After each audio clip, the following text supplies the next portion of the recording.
EM Sankaran Namboodiripad. എന്തൊരു ബഹുമാനാണ്, എത്ര വലിയ അറബിയുടെ പേര് പറയുന്ന മാതിരിയാണ് ഇല്ലേ? നമ്പൂതിരി എന്താണ് EMS എന്ന് പറഞ്ഞ ഒറ്റ വാക്കൊന്നും പോലെ EM ശങ്കരൻ നമ്പൂതിരി, ശങ്കരാ എന്ന് വിളിച്ചാൽ മതി ഇല്ലേ? എന്ത് സുഖണ്ട്. സഖാബ് ശങ്കരൻ സിന്ദാബാദ് അങ്ങനെ വിളിച്ചുകൂടെ സഖാക്കളെ? അങ്ങനെ വിളിക്കാൻ പറ്റുന്നില്ലല്ലോ. എന്തേ പറ്റാത്ത വിധം ഒരു അറബിയുടെ പേര് പോലെ നീട്ടിയത് ഈ നമ്പൂതിരിപ്പാടിനെ? ഇയാൾ ഈ കേരളത്തിന്റെ രാഷ്ട്രീയത്തിൽ വന്നിട്ട് തൻ്റെ സവർണബോധത്തെ എത്രമേൽ ജനങ്ങൾക്കിടയിൽ അപ്ലൈ ചെയ്തിട്ടുണ്ട്, എത്രമേൽ. കാരണം സവർണബോധം സ്ത്രീ വിരുദ്ധമാണ്. കേരളത്തിലെ കമ്മ്യൂണിസ്റ്റ് പാർട്ടിക്ക് ആധിപത്യമുള്ളത് കൊണ്ട് തന്നെയാണ് സ്ത്രീ വിരുദ്ധമായിട്ടല്ലാതെ നിങ്ങൾ പെരുമാറിയിട്ടില്ല. ഗൗരിയമ്മ മുഖ്യമന്ത്രി പദത്തിലേക്ക് മാത്രമല്ല, കേരളത്തിലെ ഇടതുപക്ഷ പ്രസ്ഥാനങ്ങളുടെ കമ്മ്യൂണിസ്റ്റ് പ്രസ്ഥാനത്തിന്റെ അമരത്തു കയറിയിരിക്കേണ്ടുന്ന യോഗ്യത പാരമ്പര്യം കൊണ്ട് നിരന്തരമായ കമ്മ്യൂണിസ്റ്റ് വിരുദ്ധ പീഡനങ്ങളുടെ മുൻനിരയിൽ നിന്ന ഒരാൾ എന്ന നിലക്ക് ഗൗരിയമ്മക്കുണ്ട്. ഞാൻ ആ ചരിത്രവും പറയണില്ലല്ലോ. ഗൗരിയമ്മക്കുണ്ട്. ആ ഗൗരിയമ്മ എങ്ങാനും കമ്മ്യൂണിസ്റ്റ് പ്രസ്ഥാനത്തിന്റെ തലപ്പത്ത് വരുമോ എന്ന് കരുതി, മുഖ്യമന്ത്രി പദത്തിൽ ഇരിക്കുമോ എന്ന് കരുതി, അവരൊരു സ്ത്രീ ആയി എന്ന ഒറ്റ കാരണത്തിന് അവരെ തിരസ്കരിച്ച പാർട്ടിയല്ലേ? അതിന് നേതൃത്വം കൊടുത്തവന്റെ പേരല്ലേ EM ശങ്കരൻ നമ്പൂതിരിപ്പാട്? അതിന് നേതൃത്വം കൊടുത്ത ആളല്ലേ? ഇനി നിങ്ങളുടെ വിപ്ലവകാരിയായിട്ടുള്ള പിണറായി വിജയൻ ഭരിക്കുന്ന ഈ പുതിയ സംവിധാനത്തിനകത്തോ ശൈലജ ടീച്ചർ, നിങ്ങൾ എത്ര നൈസായിട്ടാണ് ശൈലജ ടീച്ചറെ ഇല്ലാതെയാക്കിയത്? എത്ര രസമായിട്ടാണ് നിങ്ങൾ ഓർക്കണല്ലോ. സഖാവ് പിണറായി വിജയന്റെ രണ്ടാം വരവിന് കാരണമായിട്ടുള്ള കോവിഡ്, ആ കോവിഡ് കാലത്ത് ആരോഗ്യ വകുപ്പിന്റെ തലപ്പത്തിരുന്നത് ശൈലജ ടീച്ചറാണ്. ആ ശൈലജ ടീച്ചർക്ക് ആളുകൾക്കിടയിൽ പെരുമാറാൻ കഴിയുന്ന ഒരു നൈപുണ്യമുണ്ട്, ഒരു വൈദഗ്ധ്യമുണ്ട്. അവരത്ര മികച്ച ആരോഗ്യമന്ത്രിയൊന്നുമാണ് എന്ന അഭിപ്രായമൊന്നും എനിക്കില്ല. പക്ഷേ അതിനൊരു നൈപുണ്യമുണ്ട്. ഒരു പക്ഷേ എന്തൊക്കെ പറഞ്ഞാലും പിണറായി വിജയൻ ആ പ്രശ്നത്തെ കൈകാര്യം ചെയ്തതിൽ നെടും തൂണായി നിന്നിട്ടുള്ളവർ ശൈലജ ടീച്ചറാണ്.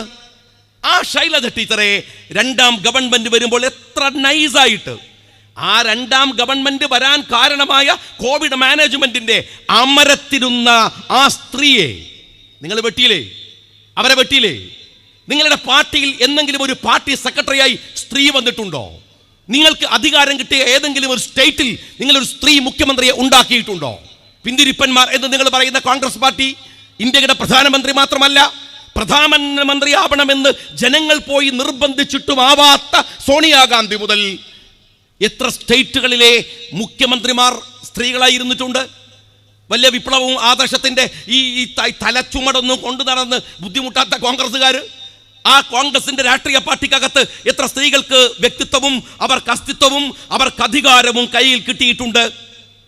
ഞാൻ ചോദിക്കുന്നത്, സ്ത്രീകളെ നിങ്ങൾ രക്ഷപ്പെടുത്തിയിട്ടുണ്ടോ?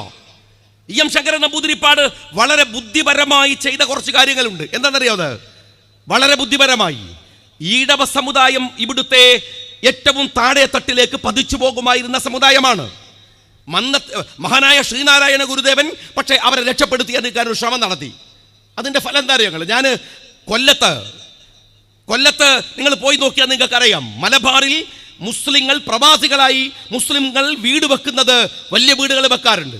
എന്നാൽ അതിൻ്റെ എത്രയോ ഇരട്ടി കൊട്ടാര സദൃശമായ വീടുകൾ കൊല്ലം നഗരത്തിൽ ഈഴവ സമുദായത്തിലെ പ്രമാണിമാർ വെക്കുന്നത് നിങ്ങൾക്ക് കാണാം. കാരണം സമ്പന്നരാണ് അവർ, അധ്വാനിച്ച് കഷ്ടപ്പെട്ട് ബിസിനസ് ചെയ്ത് സ്വന്തമായ വ്യക്തമായ അഡ്രസ്സുകൾ സമൂഹത്തിൽ ഉണ്ടാക്കിയെടുത്ത് അവർ വളർന്നു വന്നിട്ടുണ്ട്. വിദ്യാഭ്യാസമുണ്ട്, വലിയ പ്രവാസി സമൂഹമാണ്. എന്താ കാരണം? ശ്രീനാരായണ ഗുരുദേവന്റെ പിന്മുറക്കാരായി അദ്ദേഹത്തിന്റെ ഉപദേശ നിർദ്ദേശങ്ങൾ അനുസരിച്ച് സംഘടിച്ചു നിൽക്കാൻ അവർക്ക് കഴിഞ്ഞു എന്നതാണ്. നായർ സമൂഹത്തെ പോലെ ഇത്രമേൽ പീഡിപ്പിക്കപ്പെട്ട ഒരു സമുദായം ഉണ്ടായിരുന്നോ? എത്ര ഭീകരമായിരുന്നു! നായർ സമുദായത്തിനകത്തൊക്കെയുള്ള അവരുടെ സ്ത്രീകളടക്കമുള്ള അവരുടെ അഭിമുഖീകരിച്ചിരുന്ന ഒരു വലിയ പ്രശ്നമുണ്ട്. കേരളത്തിന്റെ ചരിത്രം പരിശോധിക്കുന്നവർക്കറിയാം. എന്നാൽ ആ നായർ സമുദായത്തിന് വ്യക്തിത്വമുണ്ടാക്കി കൊടുത്തത് മന്നത്ത് പത്മനാഭനാണ്. അദ്ദേഹം പറഞ്ഞ രീതിയിൽ സംഘടിച്ച് മുന്നോട്ട് പോയി ശക്തരായപ്പോൾ അവർക്കതിനുള്ള ഒരു അന്തസ്സുണ്ടായി. ആ സമുദായത്തിന്റെ തലപ്പത്ത് നിൽക്കാൻ അതിൻ്റെ നേതാവിൻ്റെ തന്തജാമയാൻ ഈ EMS വരില്ലല്ലോ, ഈഴവന്മാർ വരില്ലല്ലോ. എന്നാൽ നിങ്ങൾ നോക്കിക്കോ, ഈ മലബാറിലേക്ക് വന്നാൽ കണ്ണൂർ എടുത്തോ, വടകര താലൂക്ക് എടുത്തോ, ഈ മലപ്പുറത്തിന്റെ ചില ഭാഗങ്ങൾ എടുത്തോ, കമ്മ്യൂണിസ്റ്റ് പാർട്ടിക്ക് വേണ്ടി മുദ്രാവാക്യം വിളിക്കുന്ന ഈഴവന്മാരുണ്ട്. ആ സമുദായത്തിൽപ്പെട്ടവരുണ്ട്. അവർ SNDPയുടെ ആളുകളല്ല, ഇതിന്റെ പിറകെ പോയവരല്ല. അവർ കമ്മ്യൂണിസ്റ്റ് പാർട്ടിയുടെ പിറകിൽ നടന്നവരാണ് ഈ മലബാറിൽ. എന്താ അവരുടെ സ്ഥിതി എന്ന് അറിയോ നിങ്ങൾക്ക്? ഒരൊറ്റ വിദ്യാഭ്യാസ സ്ഥാപനം മികവുറ്റത് ഈ മലബാറിലെ ഈ ഈഴവ സമുദായം, ഇവിടുത്തെ പിന്നോക്ക സമുദായങ്ങൾ നിൽക്കുന്നിടത്ത് അവർക്ക് കൊണ്ടുവരാൻ കഴിഞ്ഞിട്ടില്ല. കാരണം അവരുടെ എനർജി, അവരുടെ എഫേർട്ട്, തീയ സമുദായം അടക്കം അവരുടെ എഫേർട്ടുകൾ മുഴുവൻ വിനിയോഗിച്ചത് CPM-ന് വേണ്ടിയാണ്, കമ്മ്യൂണിസ്റ്റ് പാർട്ടികൾക്ക് വേണ്ടിയാണ്. അവർക്ക് വേറെ മാറി നിന്നില്ല. അവർ SNDP-യുടെ കയ്യിലേക്ക് പോയിട്ടുണ്ടായിരുന്നില്ല. അതിന്റെ ഫലം എന്തെന്ന് ചോദിച്ചാൽ രാഷ്ട്രീയത്തിലെ തല്ലുകാരും കൂലിത്തല്ലുകാരും അതിന്റെ കൂലി മുദ്രാവാക്യക്കാരുമായി അവർക്ക് താഴെ തട്ടിൽ നിൽക്കേണ്ടി വന്നു എന്നതാണ്. അവർ രക്ഷപ്പെടുത്തിയില്ല. ദളിത് സമുദായം നിങ്ങൾ ആലോചിച്ചോ, കേരളത്തിൽ ഇപ്പൊ അവസാനം നടന്ന ഉപതെരഞ്ഞെടുപ്പ് വരെ അവിടെ പോലും മത്സരിക്കാൻ നിങ്ങൾ ദളിതർക്ക് സംവരണം വന്ന മണ്ഡലങ്ങളിൽ അവരെ മത്സരിക്കാൻ തിരഞ്ഞെടുക്കുമ്പോൾ ഇന്ത്യൻ യൂണിയൻ മുസ്ലിം ലീഗ് പോലും ഞങ്ങളുടെ അടിസ്ഥാനപരമായ ലക്ഷ്യമെന്ന് പറയുന്നത് നിങ്ങൾ എന്തൊക്കെ പറഞ്ഞോ ഈ സാമുദായിക ശാക്തീകരണം തന്നെയാണ്. ഒരു സംശയക്കാര്യത്തിലില്ല. സാമുദായിക ശാക്തീകരണം അത് ലീഗിന്റെ ലക്ഷ്യം ഡിക്ലെയർ ചെയ്തിട്ടാണ് പറയുന്നത്. മുസ്ലിം ലീഗ് എന്നാണ് പേര്. എന്നാൽ കാലോചിതമായി ഈ മുസ്ലിം ഉമ്മത്തിന്റെ അടിസ്ഥാനപരമായ ബാധ്യതകളിൽ ഒന്ന് ഈ രാജ്യത്തിലെ ഈഴവന്മാരുടെ പുരോഗതി, ഈ രാജ്യത്തിലെ ദളിതുകളുടെ പുരോഗതി കൂടിയാണ്, ആദിവാസി സമൂഹത്തിന്റെ പുരോഗതി കൂടിയാണ്. വിശ്വാസപരമായ ബാധ്യതയുമുണ്ട്, രാഷ്ട്രീയമായ ബാധ്യതയുമുണ്ട്. ആ അർത്ഥത്തിൽ ദളിത് സമൂഹത്തിന്റെ മുന്നേറ്റത്തിന് ഞങ്ങൾ പരിശ്രമിക്കാറുണ്ട്. മുസ്ലിം ലീഗ് നിയമസഭയിലേക്കുള്ള തെരഞ്ഞെടുപ്പിൽ പൊതുമണ്ഡലത്തിൽ ഞങ്ങൾ ദളിത് സ്ഥാനാർത്ഥികളെ നിർത്തിയിട്ടുണ്ട്. അപ്പോഴും CPM-കാരാ നിങ്ങൾ ഈ സമൂഹത്തെ വോട്ട് ബാങ്കുകൾക്ക് വേണ്ടി ഉപയോഗിക്കുകയാണ്. അവരെ രക്ഷപ്പെടുത്തിയെടുക്കാൻ, മുഖ്യധാരയിൽ കൊണ്ടുവരാൻ അവർക്ക് ആ സാമുദായികമായ ശാക്തീകരണം ഉണ്ടാക്കാൻ ശ്രമിച്ചിട്ടില്ല. ഞാൻ എപ്പോഴും പറയാറുണ്ട്, ആദിവാസി സമൂഹം, ഞാനൊരു വയനാട്ടുകാരനായതുകൊണ്ട് എനിക്ക് നന്നായിട്ട് അറിയാം. ചെറുപ്പകാലം മുതൽ വീട്ടിൽ, അതിൻ്റെ പരിസരങ്ങളിൽ, നാട്ടിൽ ഒക്കെ ഞാൻ കാണാറുണ്ട് പണിയർ സമൂഹം. അവര് ഈ ദളിത് സമൂഹമൊക്കെ നമ്മൾ പറയുമ്പോൾ എത്രയോ താഴെയാണ് ആദിവാസി സമൂഹം. നിങ്ങൾ വയനാട്ടിലേക്ക് പോകാറില്ലേ? ചുരം കയറി കഴിയുമ്പോൾ നിങ്ങൾക്ക് അവിടെ കാണാം കേരള സർക്കാരിൻ്റെ ടൂറിസം പദ്ധതി എന്നൂര് എന്നാണ്. അവിടെ നിങ്ങൾ പോയാൽ രാത്രിയിൽ അല്ലെങ്കിൽ അവിടെ ചെല്ലുന്നവരെ കാണിക്കാൻ ആദിവാസി നൃത്തങ്ങളും ചവിട്ടും നാടകവും ഒക്കെ ഉണ്ട് അവിടെ. നിങ്ങൾക്ക് കാണാം എങ്ങനെയായിരുന്നു ആദിവാസി ഊര്, അങ്ങനെ കാണിക്കുകയാണ്. എന്നിട്ട് CPM-നകത്തുള്ള ഈ ബുദ്ധി വിശാരദന്മാരെന്നൊക്കെ പറയുന്ന കപടന്മാർ പറയാൻ, ആദിവാസികളെ നിങ്ങൾ ആദിവാസി കുടിലുകളിൽ നിന്ന് കൊണ്ടുവരരുത്. കാര്യം എന്താ? ഇവർക്ക് സുഖാണ്, തെരഞ്ഞെടുപ്പ് വരുമ്പോൾ കോളനി വളഞ്ഞാൽ മതി, എല്ലാവരെയും തെരഞ്ഞെടുപ്പിന് വോട്ടിന് കൊണ്ടുപോകാം, ഒന്നിച്ച് കൈകാര്യം ചെയ്യാം. നിങ്ങൾ കോളനികളെ അങ്ങനെ വിളിക്കരുത്, പുതിയ ഭാഷയാണ്.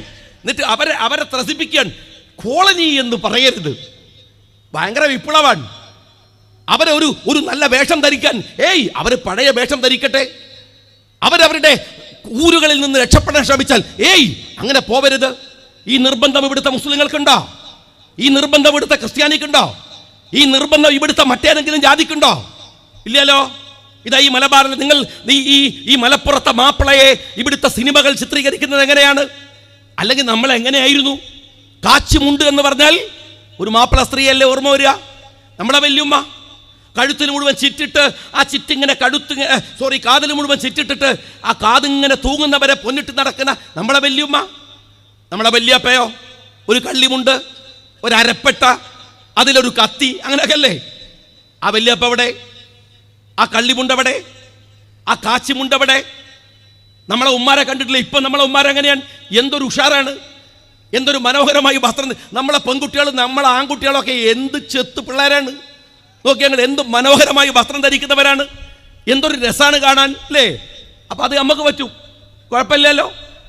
ഇവിടുത്തെ ക്രിസ്ത്യാനികൾ സ്കൂളിൽ പോയാൽ കാണാം മാർഗംകളി, ചട്ട മുണ്ടൊക്കെ ഇട്ടിട്ട് ഇങ്ങനെ പിരിച്ചു വെച്ച മുണ്ടൊക്കെ വെച്ചിട്ട് സ്കൂളിലെ കലോത്സവത്തിന് ഞങ്ങൾക്ക് മാർഗം കളിക്കാരെ കാണൂ. അതായിരുന്നു ഇവിടുത്തെ ക്രിസ്ത്യാനികളുടെ വേഷം, അമ്മയുടെ വേഷം, ക്രിസ്ത്യാനികളുടെ അമ്മമാരുടെ വേഷം. ഇപ്പൊ സ്റ്റേജിലേ ഉള്ളൂ, അവര് മാറി അല്ലേ? എന്നാൽ ഈ ആദിവാസി സമൂഹം അവരെ പഴയ കോലം, ഒരു ചുരിദാർ ഇട്ടിട്ട് ഒരു ആദിവാസി പെണ്ണ് അങ്ങാടിയിൽ വരുമ്പോ അതിശയത്തിൽ നോക്കുക. അതെങ്ങനെയാ അങ്ങനെ നോക്കാനാവുക? പാടില്ല എന്നാണ്. നമ്മൾ പോലും മനസ്സുകൊണ്ട് അങ്ങനെ വിചാരിച്ചാൽ എന്തൊരു അസംബന്ധമാണ്. അവർക്ക് പഴയ ഊര്, അവർക്ക് മാറ്റമില്ല അല്ലേ? ഇവിടുത്തെ കമ്മ്യൂണിസ്റ്റ് പാർട്ടിക്കാരന്റെ കൈകളിലെ ടൂളായി മാറിയ ഒരു വിഭാഗം ആദിവാസി സമൂഹമാണ്. രക്ഷപ്പെടുത്തിയെടുത്തു ഞങ്ങള്. അവരിൽ പ്രവാസികളുണ്ടോ? ഇതാ മുസ്ലിം ലീഗ് രക്ഷപ്പെടുത്തി എടുത്തു എന്ന് പറയുന്ന ഞങ്ങൾ അവകാശപ്പെടുന്ന ഒരു ഉമ്മത്താണിത്. അവരെ നോക്ക്, ഞങ്ങൾ എവിടെയാ തളർത്തിയത്? ഞങ്ങൾ എവിടെയാണ് പിറകോട്ട് വലിച്ചത്? അവരുടെ മുന്നോട്ടുള്ള യാത്രയിൽ പോവല്ലേ എന്ന് ഞങ്ങൾ പറഞ്ഞത് എവിടേക്കാ? നിങ്ങൾ പറ. നിങ്ങൾ രക്ഷപ്പെടുത്തിയെടുത്ത ഒരു സമൂഹത്തെ നിങ്ങൾ പറ. എവിടെയെങ്കിലും ഏതെങ്കിലും ഒരാളെ ഇല്ല കമ്മ്യൂണിസ്റ്റുകാരാ വിപ്ലവത്തിന്റെ വായാടിത്വം പറഞ്ഞ് നടക്കുക എന്നല്ലാതെ. എന്നിട്ട് മുതലാളിമാരുടെ ഊട്ടുപുരയിൽ പോയിട്ട് മൃഷ്ടാന്ന ഭോജനം കഴിച്ച് കിടന്നുറങ്ങാന്നല്ലാതെ നിങ്ങൾ എവിടെയാണ് ഈ സമൂഹത്തിന് വേണ്ടി സംസാരിച്ചതും ശബ്ദിച്ചതും മാറ്റമുണ്ടാക്കിയതും എന്ന് നിങ്ങളൊന്ന് പറ. മുസ്ലിം കമ്മ്യൂണിറ്റിക്കെതിരെ അവരുടെ വോട്ട് കിട്ടാൻ വേഷങ്ങൾ ഇറക്കി നടന്നത് നിങ്ങളോട് ഞാൻ ചോദിക്കട്ടെ, എന്നാണ്, എപ്പോഴാണ് ഈ സമുദായത്തിന്റെ അടിസ്ഥാനപരമായ പ്രശ്നങ്ങളുടെ കൂടെ നിങ്ങൾ നിന്നത്? ഞങ്ങൾക്ക് ഒരുപാട് പ്രശ്നം ഉണ്ടായിട്ടുണ്ട്. ലീഗ് ചെയ്ത പോലെ കൂടെ അതിന്റെ സമരത്തിലൊന്നും നിങ്ങൾ നിൽക്കണ്ട. അങ്ങനെയൊന്നും വേണമെന്ന് പറയണില്ല. ലീഗ് ഉണ്ടല്ലോ, ലീഗ് നോക്കിക്കോട്ടെ. പക്ഷേ അങ്ങനെയല്ലല്ലോ നിങ്ങൾ ചെയ്തത്. ശരീഅത്ത് പ്രശ്നം ലീഗിന്റെ പ്രശ്നമാണോ? മുസ്ലിം ലീഗിന്റെ പ്രശ്നമാണോ? അല്ലല്ലോ. ശരീഅത്ത് പ്രശ്നം ഈ മുസ്ലിം സമുദായത്തിന്റെ പ്രശ്നമല്ലേ, വിശ്വാസത്തിന്റെ പ്രശ്നമല്ലേ? നിങ്ങൾ എവിടെ നിന്നത്? വെറുതെ നിൽക്കായിരുന്നു നിങ്ങൾ? അല്ല. കോൺഗ്രസിൽ നിന്ന് ഇറങ്ങിപ്പോയ ഇന്ന് നിങ്ങളുമായി ഒത്തുകളിച്ച കേരളത്തിന്റെ ഗവർണറില്ലേ ആരിഫ് മുഹമ്മദ് ഖാൻ, അയാൾ കേരളം ആദ്യമായി കണ്ടത് കോഴിക്കോട് കടപ്പുറത്ത് CPM-ന്റെ സമ്മേളനത്തിലാണ്. അതിനു മുമ്പ് ആരിഫ് മുഹമ്മദ് ഖാൻ കേരളം കണ്ടിട്ടില്ല. എന്തിനാ ആരിഫിനെ കേരളത്തിൽ കൊണ്ടുവന്നത്? അയാൾ പിന്നല്ലേ ഗവർണറായിട്ട് വന്നത്. അതിനു മുമ്പ് കേരളത്തിൽ ആരിഫ് മുഹമ്മദ് വരുന്നത് CPM-കാരാ നിങ്ങൾ വിളിച്ചു ചേർത്ത EM ശങ്കരൻ നമ്പൂതിരിപ്പാട് പങ്കെടുത്ത ശരീഅത്ത് വിരുദ്ധ സമ്മേളനത്തിലാണ്. നിങ്ങൾ എവിടെയാണ്? ഞാൻ ചോദിക്കുന്നത്, മുസ്ലിം കമ്മ്യൂണിറ്റി ഇന്ന് ആരടാ എന്ന് ചോദിച്ചാൽ ഞാൻ ഇവിടെ ഉണ്ടെന്ന് നെട്ടല് വിരിച്ചു പറയാൻ അവന് കഴിയുന്ന സംവരണം ഞങ്ങളെ കൂടെ നിന്നോ? സമുദായത്തിന്റെ കൂടെ നിന്നോ? ആരും ഒന്നും മറന്നുപോയിട്ടില്ല സഖാവേ. സമുദായത്തിന്റെ കൂടെ നിന്നോ? ഞങ്ങളുടെ പ്രശ്നത്തിന്റെ കൂടെ നിന്നില്ല എന്ന് പോട്ടെ. ലീഗ് ഉണ്ടല്ലോ, ലീഗ് സമരം നയിച്ചോട്ടെ. നിന്നില്ല എന്നല്ല, ശരീഅത്തിനെ എതിർത്ത പോലെ സംവരണം വേണ്ട, സാമ്പത്തിക സംവരണം മതിയെന്ന് തന്റെ സവർണബോധം കൊണ്ട് അന്ന് കമ്മ്യൂണിസ്റ്റ് പാർട്ടിയുടെ നേതൃത്വത്തിൽ പറഞ്ഞത് നിങ്ങളാ. ഞങ്ങളിവിടെ വിദ്യാഭ്യാസ സ്ഥാപനങ്ങൾ ഉണ്ടാക്കിയിട്ടുണ്ട്. ഞങ്ങളുടെ പുരോഗതിയെ അടയാളപ്പെടുത്തുന്നതിൽ രണ്ടാമത്തെ കാര്യം വിദ്യാഭ്യാസമാണ്. ഒന്നാമത്തെ കാര്യം എന്ന് പറയാം വിദ്യാഭ്യാസമാണ്. ഞങ്ങൾ ഒരുപാട് സ്ഥാപനങ്ങൾ ഇതാ ഈ പരിസരത്തൊക്കെ ഉണ്ടാക്കിയിട്ടുണ്ട്. ഫാറൂഖ് കോളേജ് മുതൽ 48 മുതൽ ഒരു പ്രയാണമാണ്, ഞങ്ങളെ യാത്രയാണ്.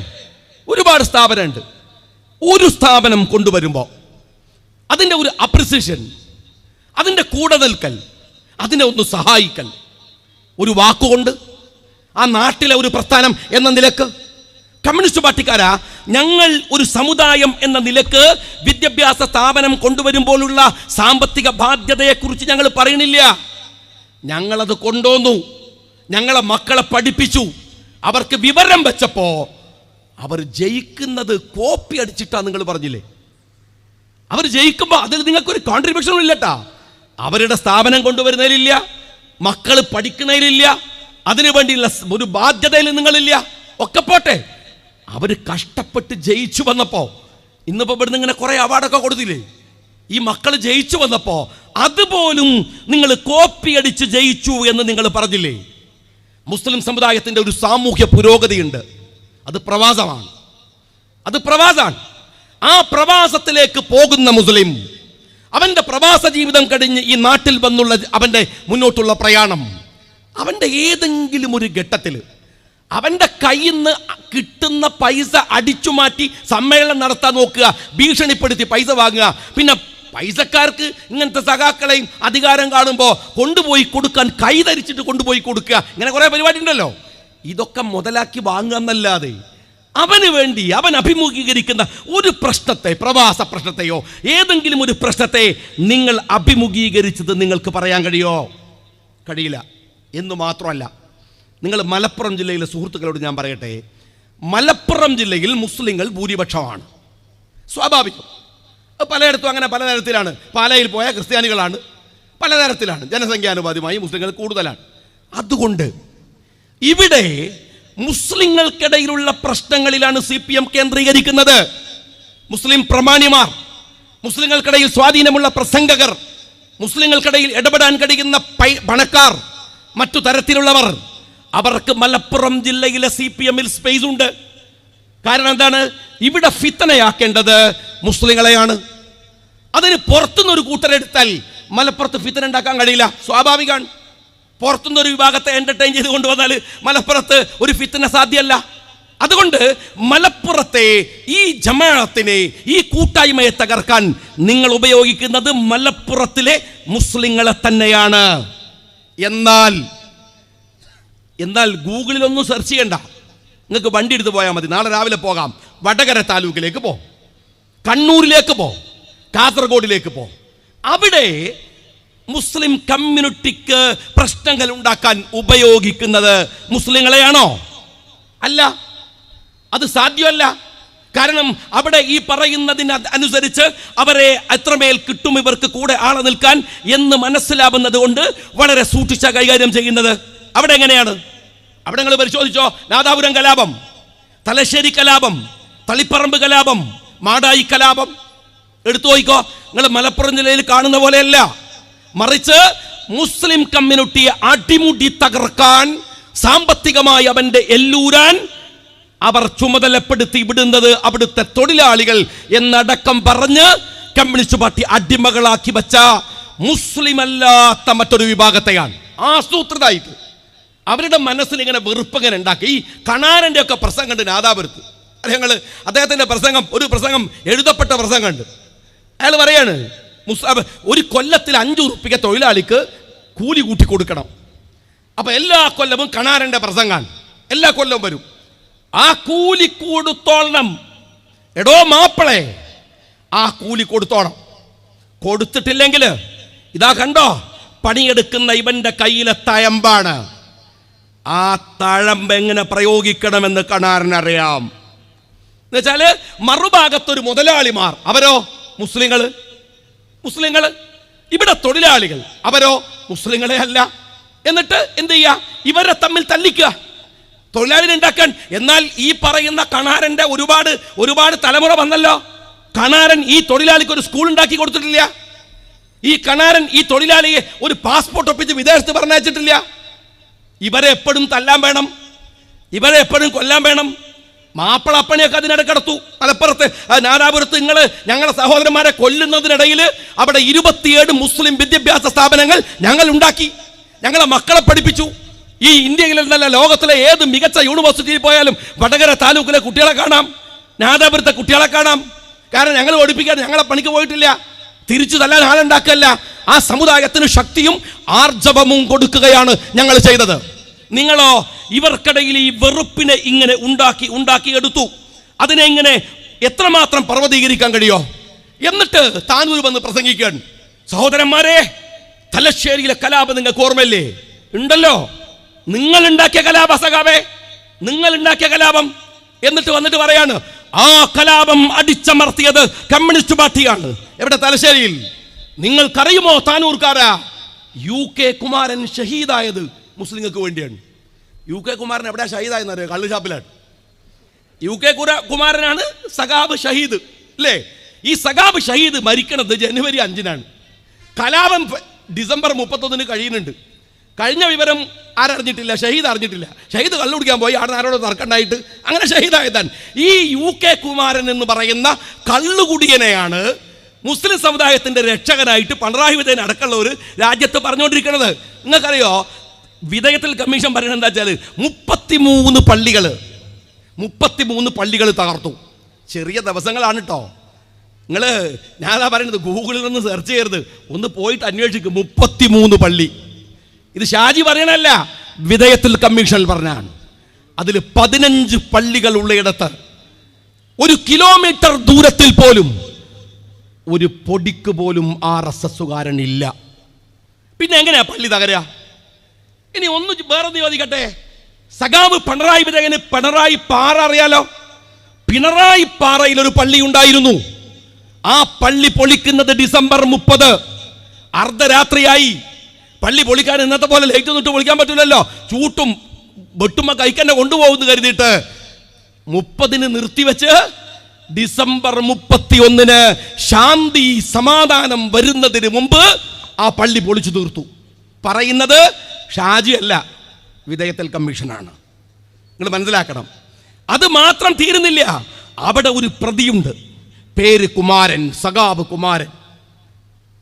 കേരളം ഭരിക്കുന്ന മുഖ്യമന്ത്രിയുടെ സഹോദരനാ.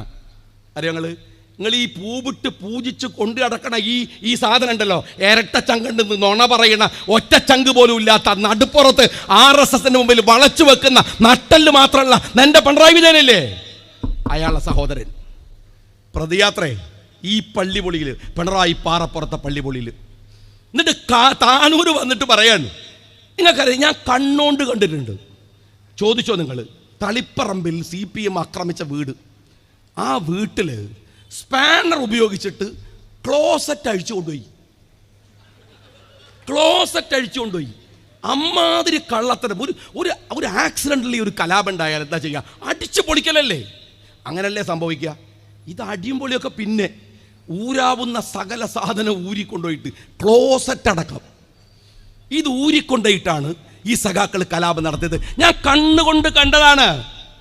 നിങ്ങൾ അല്ലെങ്കിൽ ചോദിക്കുക, ഞാൻ പറഞ്ഞില്ല ഗൂഗിളിൽ നിന്ന് സെർച്ച് ചെയ്ത് നേരം വേണ്ട, പോയി ചോദിക്കുക. നാളെ രാവിലെ തളിപ്പറമ്പിൽ പോ, തലശ്ശേരിയിൽ പോ, നിങ്ങൾ കാണും. ഈ കമ്മ്യൂണിസ്റ്റ് പാർട്ടി എന്ന് പറയുന്ന പാർട്ടി മലപ്പുറത്ത് മുസ്ലിങ്ങളെ തമ്മിൽ തല്ലിച്ച് മുതലെടുക്കാൻ ശ്രമിക്കുമ്പോൾ വടകര താലൂക്കിലും കണ്ണൂർ പ്രാന്തപ്രദേശങ്ങളിലും മറ്റു സമുദായങ്ങൾക്കിടയിൽ മുസ്ലിം വിരുദ്ധത കത്തിച്ച് അത് മുതലെടുക്കുക, എന്നിട്ട് മുസ്ലിങ്ങളുടെ കൂടെ നിർത്താൻ. ഇപ്പോൾ അവർക്കൊരു കാര്യം മനസ്സിലായി. എന്താ അറിയാം, ഞങ്ങൾ ബീഫ് ഒലത്തിയാലൊന്നും ഇനി മുസ്ലിങ്ങളെ കിട്ടൂല. സദ്ദാം ഹുസൈനെ പറഞ്ഞ് കിട്ടുന്ന കാലം കഴിഞ്ഞു. ഗസ പറഞ്ഞാൽ കിട്ടൂല. അത് 2-3 ഉപതെരഞ്ഞെടുപ്പൊക്കെ വന്നപ്പോൾ എന്ത് മലപ്പുറത്തും ഇവിടെയും നടന്ന പാർലമെന്റ് തെരഞ്ഞെടുപ്പൊക്കെ കഴിഞ്ഞപ്പോൾ ബോധ്യായി. ഇപ്പം അവർക്ക് മനസ്സിലായി, മുസ്ലിങ്ങളെ എതിർത്താൽ എവിടെ നിന്നൊക്കെയോ ചില വോട്ട് ഓഫറുകൾ ഉണ്ട്. ഇപ്പോഴത്തെ പ്രശ്നം അതാണ്. അത് ഞാൻ കേവലം RSS അജണ്ട എന്ന് മാത്രം പറഞ്ഞു ചുരുക്കാൻ ആഗ്രഹിക്കുന്നില്ല. അതിൽ അജണ്ടകളുണ്ട്.